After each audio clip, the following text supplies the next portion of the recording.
どうも、マシコユプラモチャンネルのマシコユです。今回制作するキットは HG ジークアクス。このキットの細かい色分けを部分塗装して、できるだけ設定カラーを再現していきます。早速開封。ランナー数は全部で7枚。色分け用のシールの他に赤いラインを再現するためのラインデカールが付属しています。まずはパーツをランナーからカットしていきます。パーツから少し離れたところで一度カット。その後に残ったゲート跡を二度切りすることでパーツに負荷がかかりにくく発火を防ぐことができます。このように少し太めのゲート跡は少しずつカットしていくときれいにカットすることができます。わずかに残った段差はヤスリを使うとさらにきれいに処理できます。小さなゲート跡ならば800番のヤスリでも十分です。頭部だけでも組み立てに結構手こずりました。このキットは HG の割にパーツ分割が非常に細かく、リアルブレードのキットにも負けないほどのパーツ数があるんじゃないかと思います。各部位を組み立てたので、組み合わせて素組みの完成です。ところで皆さんは今回の新作、ジークアクスの映画はもう見ましたか？ネタバレにならないように内容には触れませんが、私は公開初日に見てきました。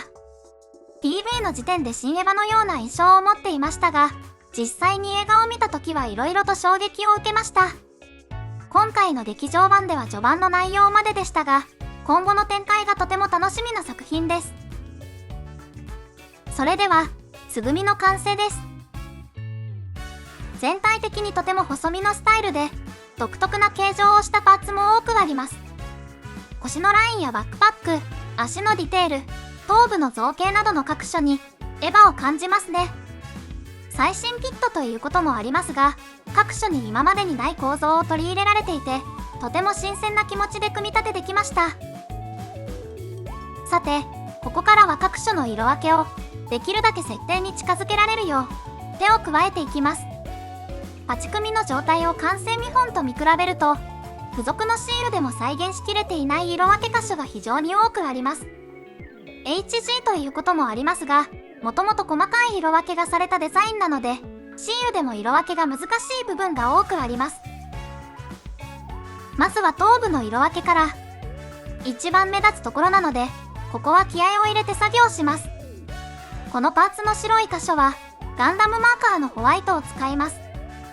はみ出しは気にせずに、水を塗りつぶしていきます。数分ほど経って乾燥したら、楊枝を使ってはみ出したインクを削り取ります。白く色分けする部分は、溝にインクが残ってくれるので、はみ出したインクだけを簡単に削り取ることができます。このくらいの部分塗装なら、マーカーでも塗りムラが気にならないし、キャップを開けて塗るだけなので、非常にお手軽に塗装ができます。次は、このボルトのような部分。ここはガーレリのメタリックマーカー、ガンメタルを使いました。このマーカーはペン先が細いので、このような細かい場所を塗るのにも使いやすくて、とても便利です。この2色の塗り分けだけでもだいぶ印象が変わったと思います。次はこの方のダクト部分の色分け。ここは付属シールの余白部分を使っていきます。5マ粒くらいの大きさにカット。オレンジの塗料は隠蔽力が低いものが多いので、綺麗に塗装するのが大変なのと、ダクトの底面だけを色分けしたかったので、今回はこの方法でやってみました。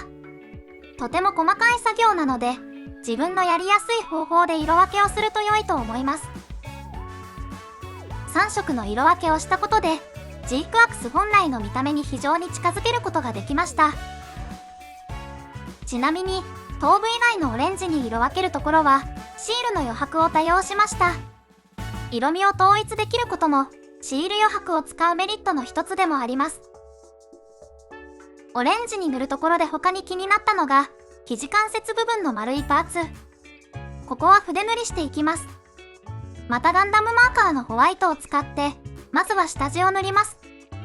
ここのはみ出しは後で処理するので、気にせず塗っていきます。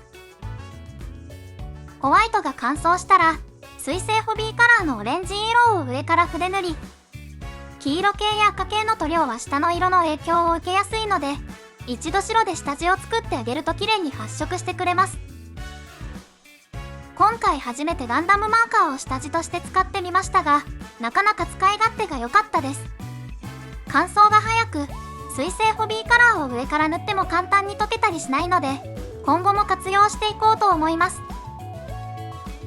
かかとの色分けは付属シールがありますが、動かしているうちに剥がれてしまいそうだなと思ったので、同じように塗ってしまいました。少し広い面ですが、薄く塗ってから乾燥させて、2度塗りするとしっかり発色してくれます。ヒートフォークの刃も同じ手順で塗っておきました。筆塗りは一度塗ったところを何度も塗らないようにすると綺麗に塗れます。しっかり乾燥させてから薄く重ね塗りすることで色ムラを少なく塗ることができます。次にグレー部分の色分けは水性ホビーカラーのファントムグレーを使っていきます。筆を水で軽く湿らせてから塗料を取って少しずつ塗っていきます。このファントムグレーは程よく濃いめのグレーなので私は好きでよく使っています。ガンダムマーカーでこの色が手に入れば一番手軽なんですが、セット品でしか売ってないみたいです。このキットは結構グレーの色分け箇所があるのでなかなか大変でした。はみ出し箇所を処理していきますが、ここはマジックリンで落とす方法できれいにしてみます。水性ホビーカラーなどの水性塗料はキッチン用マジックリンを使うことでパーツを傷めずきれいに落とすことができます。もし塗装に失敗しても簡単に落とせるので、ぜひ筆塗りにチャレンジしてみてください。今回はお試しではみ出し箇所をマジックリンで処理してみましたが、ここは削り取る方が早くて楽ですね。とりあえずやってみるとパーツの形状や下地の状態に合わせて効率的な処理方法がわかるようになってきます。次はバックパックの水色箇所、イザーク専用機スカイブルーを使ってみました。蓋の色が成型色に近かったので使ってみましたが、実際に塗ってみるとだいぶ明るいですね。なので説明書のカラーガイドを参考にミディアムブルーを少量追加してみたらだいぶ近い色になりました。さらにバックパックの色分けですが、グレーの蛇腹のようなところを白で塗る必要があります。リアクティブホワイトにスカイブルーを少量混ぜた結果、少し青みがかった成型色の白にかなり近づけることができました。ここは形状的にとても塗りづらくて筆塗りが大変でした。1度目は下の色が透けてかなりまだらですが、乾燥後にさらに塗り重ねて色をつけます。4回ほど重ね塗りするとこんな感じでしっかり色がつきました。はみ出し部分はデザインナイフで削りましたが、かなり細かい作業だったので撮影しながらはできませんでした。本体の部分塗装が完了したらラインデカールを貼り付けてトップコートをします。トップコートには水性プレミアムトップコートの艶消しを使用しました。スプレーの使い方のコツは初心者向け動画で詳しく解説しているので、よかったら見てみてください。ここからは最終組み立てです。今回制作したジークアクスは作り込もうとするとかなり大変なキットでした。本体ができた段階で満足してしまったので、ライフルなど武装の色分けは諦めました。他にもあまり見えないところの色分けは妥協してます。それでは HG ジークアクス部分塗装での完成です。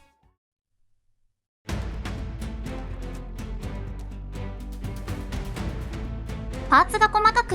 小さなシールも多かったので、普通に組み立てるだけでも非常に大変でしたが、